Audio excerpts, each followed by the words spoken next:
ગુજરાતમાં સ્થાનિક સ્વરાજની ચૂંટણીઓ તો પૂર્ણ થઈ ગઈ છે, પરંતુ તેમ છતાં હજુ પણ ક્યાંક ભારતીય જનતા પાર્ટીની સામ દામ દંડભેદની જે નીતિ જે છે તે હજુ યથાવત છે। ઉમેદવારો પર ધાક ધમકી કરીને તેમને દબાણ આપીને હેરાનગતિ કરવાની જે રાજનીતિ અને કોઈ પણ ભોગે સત્તા મેળવવા માટે બેફામપણે તાનાશાહી કરવાની આ રાજનીતિ હજુ પણ યથાવત જોવા મળી રહી છે। કોડીનારથી એક ચોંકાવનારી ઘટનાની વાત કરવાની છે, જેના કારણે આખા ગીર સોમનાથ જિલ્લામાં હાલ ભયનો માહોલ છે।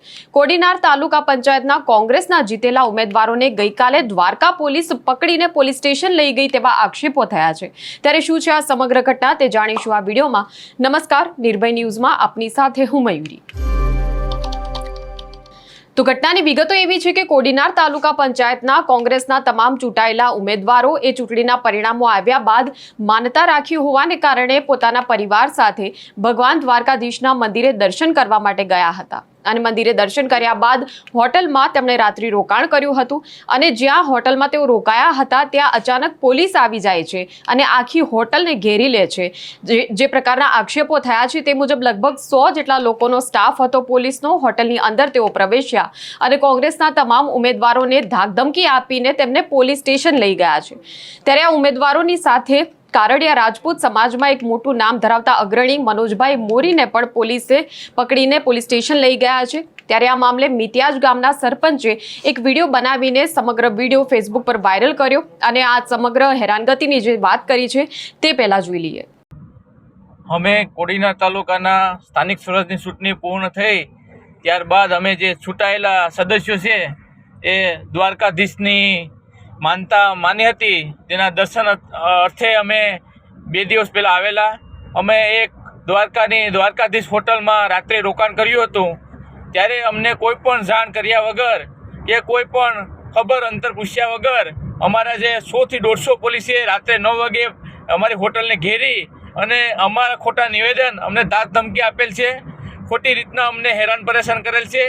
અમારી મહિલાઓ છે, અમારી પત્નીઓ છે, એને પણ ખોટી રીતના ધાક ધમકી આપી અને નિવેદન લખાવેલ છે।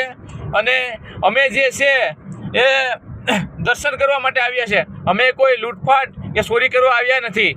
અને અમારા જે કોંગ્રેસના જે સભ્યો છે એને ધાક ધમકી દબાવી અને પોલીસ સ્ટેશને લઈ જવામાં આવ્યા હતા ને અમારે પાસે નિવેદન લખાવવામાં આવ્યું હતું। અમે બીજું વસ્તુ કહેવા માગું છું કે અમારા જે મનોજભાઈ મોરી ઉદ્યોગપતિ દાનવીર તરીકે ઓળખાય છે અને એક સજ્જન માણસની સાપ તરીકે એની આખા ગુજરાતમાં તેને ઓળખાણ પેદા થઈ છે।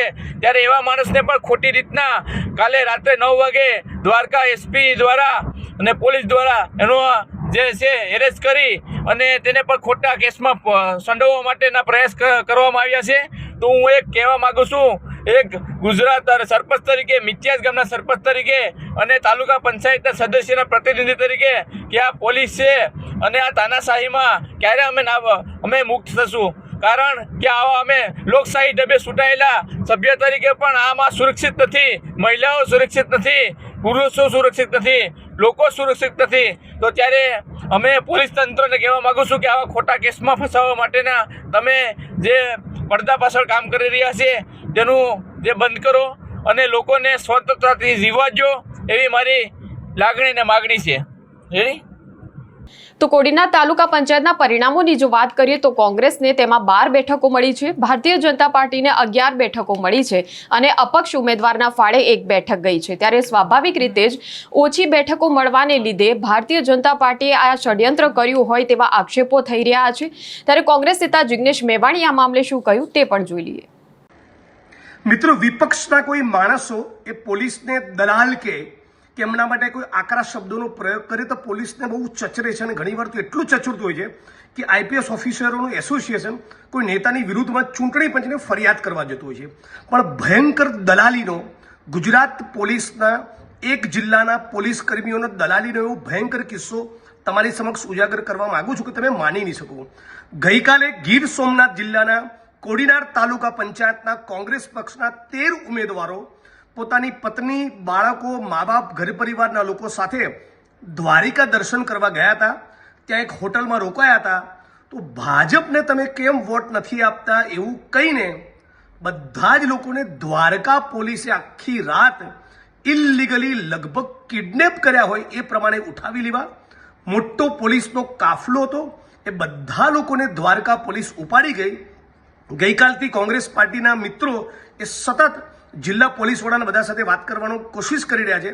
એ માણસ બિલકુલ ફોન નથી ઉપાડતો. આખી રાત સુધી આ 13 ચૂંટાયેલા કોંગ્રેસના જનપ્રતિનિધિઓના પરિવારજનો ભયંકર ટેન્શનમાં રહ્યા. હું પોતે 1:45-2 વાગે સૂઈ ગયો છું. અમારા પ્રદેશ પ્રમુખ આખી રાત જાગતા રહ્યા. એટલે છેલ્લી કક્ષાની હરકત ઉપર રાજ્યની પોલીસ ઉતરી આવી છે.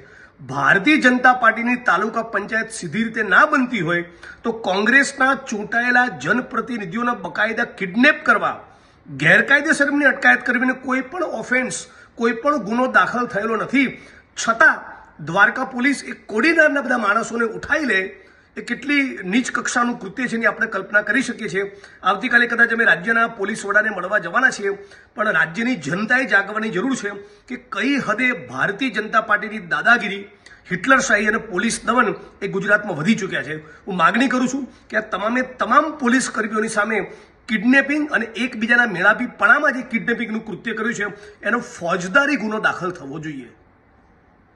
તો ચૂંટણીના પરિણામો આવી ગયા બાદ પણ આ પ્રકારે જો ધાકધમકી અજમાવી પડતી હોય તો ભારતીય જનતા પાર્ટીની જે આ તાનાશાહી છે એ તાનાશાહીનો પ્રજાના માનસ પર કેવી અસર પડશે તેનું ભાજપે ચિંતન કરવું જોઈએ. કેમ કે હજુ પણ 2027ની ચૂંટણી આવવાની બાકી છે અને 2027માં જે ચૂંટણી જે છે વિધાનસભાની, તેને લઈને ભારતીય જનતા પાર્ટી જે છે એ ધાકધમકીની રાજનીતિના રસ્તે આગળ વધવા માંગે છે કે પ્રજાનું હૃદય જીતીને આગળ વધવા માંગે છે, તે ભાજપના નેતાઓએ વિચારી લેવાની જરૂર છે. ત્યારે જે આ આક્ષેપો થયા છે તે બાબતે તપાસ હજુ ચાલુ છે. આ મામલે હવે આગળ કેવા પ્રકારના વળાંકો આવે છે તેની સતત આપને અપડેટ્સ આપતા રહીશું. આપ જોડાયેલા રહો નિર્ભય ન્યૂઝ સાથે. અમારા વિડીયોને લાઇક અને શેર કરતા રહેજો. અમારી ચેનલને લાઇક, શેર અને સબસ્ક્રાઇબ કરવાનું ભૂલશો નહીં. નમસ્કાર.